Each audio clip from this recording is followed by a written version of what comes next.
Welcome back to Greenway East. We're just about set for our semifinal match between Bob Stockman, the winner of our first match, and the challenger, Charles Martin.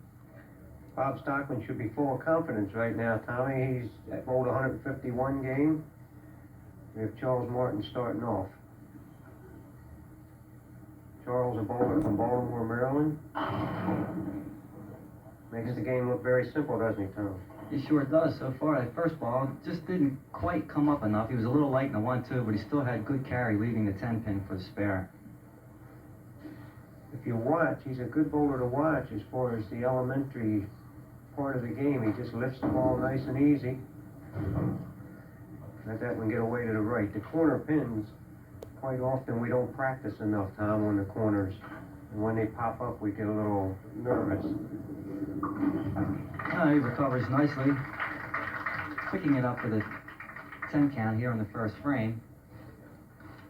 Chuck will be getting 10 pins handicap here, and he has a 20 score for the first box. Bob Stockman now his first ball. Okay, you got a break there, Tom.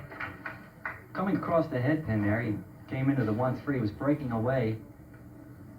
Originally had the 5-10 split there, with the pin coming across the plate, taking out the 10, leaving the 5 for the spare break. In this game, the handicap, Charles Martin is plus 10. Again, Bob Stockman is plus 4, which are added in the first frame of the game. Charles Martin, as you see, will have 20. To Bobby Stockman's, he'll have 14 plus. 10 plus his 4-pin handicap. Bobby Stockman picked up the spare, throwing his first ball here for the count. Missing to the left, leaving the 1, 3, and 8 for a 7 count.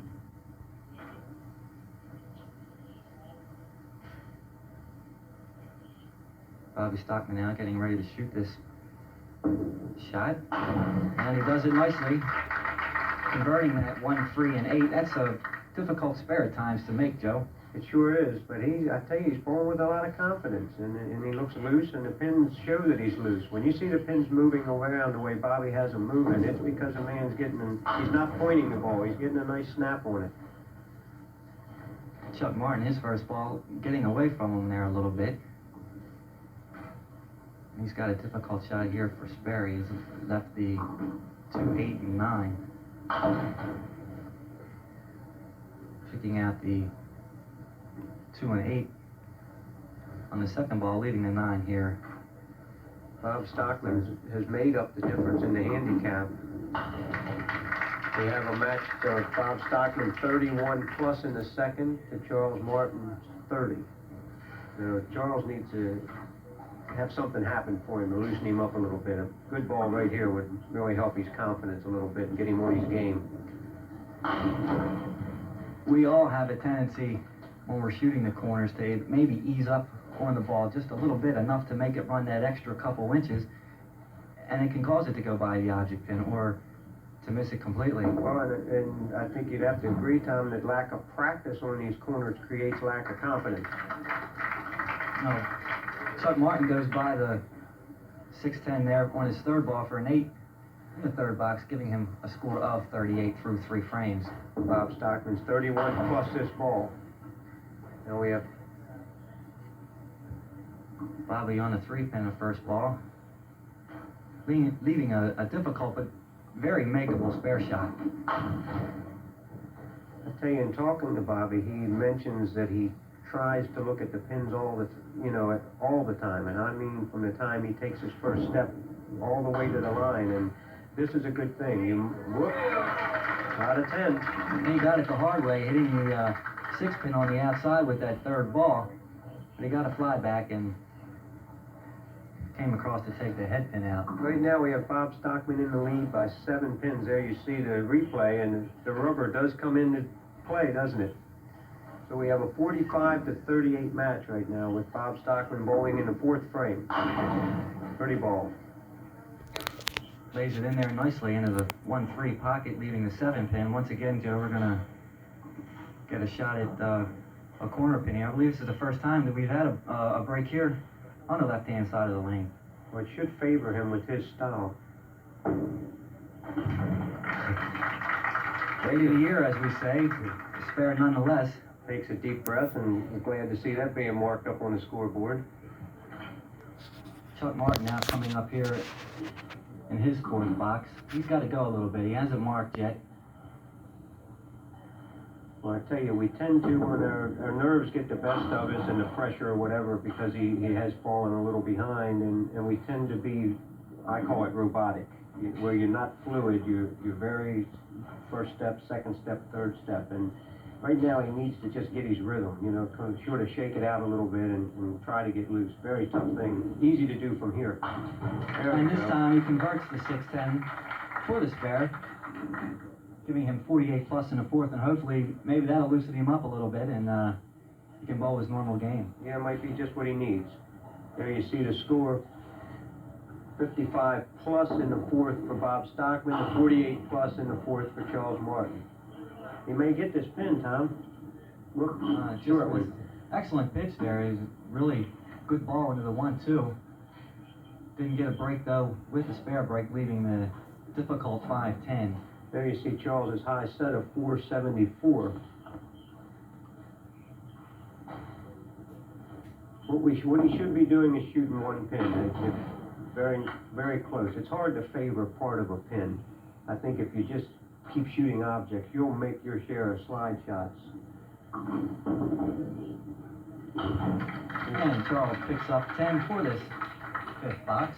I think he's collecting his composure a little bit. He needs a couple breaks and he'll be back in his game. Bobby Stockman now throwing his first ball. Nicely into the 1-3. Very well thrown ball. The result, I'm sure, is not of Bobby's liking. Well, the last frame we saw a little bit of good luck, so this time you're seeing a little bit of bad luck, and that's all part of our game of duck pins. You never know. Coming into the fifth frame here, Bob Stockman has marked in 3 out of the 4 boxes, so he's bowling extremely well so far today. Now these are the balls that I think the bowler must just practice hitting the pin. Now this is where your concentration comes in. Okay, see, he took an opportunity there to shoot a pin that he had a little trouble with before. So if he would happen to break 9 this frame, he'll have the confidence to shoot that pin. Bobby Stockman with 9 in the fifth box for a total score of 72 through the fifth frame. I tell you, here's where the Amateur Duck Pin Tour makes the game very interesting for everyone. Once you get by the qualifying round and get into our up the ladder finals, the handicap makes the folks as good as the people, as they say, and we watched a match where Bobby appeared to be bowling quite a bit better than Charles, and yet we have a 6-pin match. So, you know, we do have an exciting match. Bobby now would be looking to pick up some wood on his third ball. That could be a very pivotal point. Here we go. You know, there's 4 of the 6 right there. So, you know, Charles can come within 2 pins just with a 10 frame, can take the lead with a mark. So we're about to see something change here. Or at least he can take control of this game at this point. Chuck Martin now looking to get right back into this game. Filing a head pin in the 1-3. Gets good action and leaves the 2-pin for a single. Well, he had good execution on that ball. He followed through well. Now he needs to just do the same thing with this ball. No. All right. He nails it right in the nose, picking up the spare here in the sixth box, giving him 76 plus, and we have ourselves a very close match here, Joe. 2-pin match. This, whatever we have over 2 is what Chuck's going to be ahead in the 6th frame. Another nice ball. How about that? And Chuck Martin lays a nice one into the 1-3, picking up a strike, getting an extremely pivotal 10 count. On a replay here, we'll see that ball. Nice and strong, right into the 1-3. Good mix. The pins did all the work on that shot, Joe. I'll tell you, Tom, every sport has it, and it's called momentum, and it's just been turned around here. Strong ball. Bob Very strong Stockman ball. showing no ill effects of that 6 box the previous frame, coming right back and breaking a solid 4-pin for a spare. Well done. We still have a 2-pin match. And he picks it up. See on our scoreboard, Charles Martin with 96 plus. Bob Stockman with 88. And we had a 2-pin match. I forgot Chuck's strike. That had turned things around a little bit. Bobby now with his count ball. This time coming across the head pin into the 1-2. I Leaves tell the you, 10 pin. Tommy, if you watch, the guy that, when you're throwing the ball naturally, your pocket becomes a lot larger. And people watching would think, quite often you hear the comment, boy, that guy's lucky. The same guy is always lucky. You know, the better bowler, and he's keeping the ball between the 2 and 3, which is in one of the pockets. And that's what you want to do. There, Bobby, it paid off when he shot the 10 pin with the 3rd ball before it gave him the confidence to make the spare. Bob Stockman with 107 plus in the 8th. Charles Martin 96 plus 2 balls. Bobby Stockman now here in the 8th box. And Chuck Martin, he knocked the middle out, but he got 7. That's a big ball. He's going to shoot 2, I would hope. He's on a strike. And those pins are big at this point. We're now in the 8th frame. When this close match, those counts become very important, especially when you have 2 balls working with the strike. I tell you, Chuck has really settled down and got himself together. His rhythm looks a lot better, and he's hit the object with the last 6 balls he's thrown. Looking to pick up the 2 pin here with a 10 count. He does so. Again, Tom, in a match like this, we're going into the 9th frame, and it's a big frame for Chuck because it's 107 for Bobby Stockman in the 8th. So Chuck has an 8-pin lead, but Bob Stockman has the count. So we have relatively an even match with 2 frames to go. Chuck's first ball now. Kind of got away from him. Gets good pin action though and leaves a tough but makeable 1-5 spare break. There's a couple ways he can shoot this. He can try to play the head pin dead on, or try to play the head pin on either side and hope for a bounce off the sideboards. And he tried it that way and he almost got it, Joe. Well, again, this is a big pin. Well, it's like you say, in these head-to-head matches, a 10 frame makes your opponent mark. Chuck there missing the 5 pin, getting 9 for the box, and he has 124 through 9 frames. This is the biggest ball that either bowler has thrown in this match so far.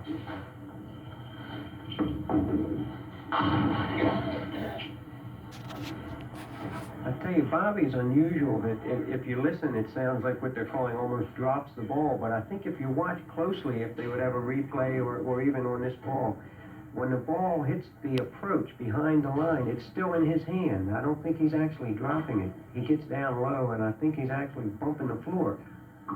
Picked up a very important 9 count. Makes the 7 pin for the spare, giving him 126 plus in the 9th. There you see the score. Here's a Bob Stockman 126. Chuck Martin 124. Bobby has a count ball in his hand. Well thrown. Putting it out Beautiful nicely. ball. That's a classic ball there, Joe. Getting it out smooth all the way to the foul line. Good reach. And the 5 and the pin coming off the board here, as we see on the replay, taking out the 5 pin for the strike. Gave him a 12-pin lead, Tom, so he really did change things around with those last 2 frames. He made 2 singles, the 10-pin and the 7-pin, so... Whoops. Bobby there throwing it off to the side, but getting good pin action, a good break, and leaving the 7 pin here. What he's done with that ball, Tom, that little roll around has put Charles Martin on a doubleheader. As Bobby has a chance of shooting 156.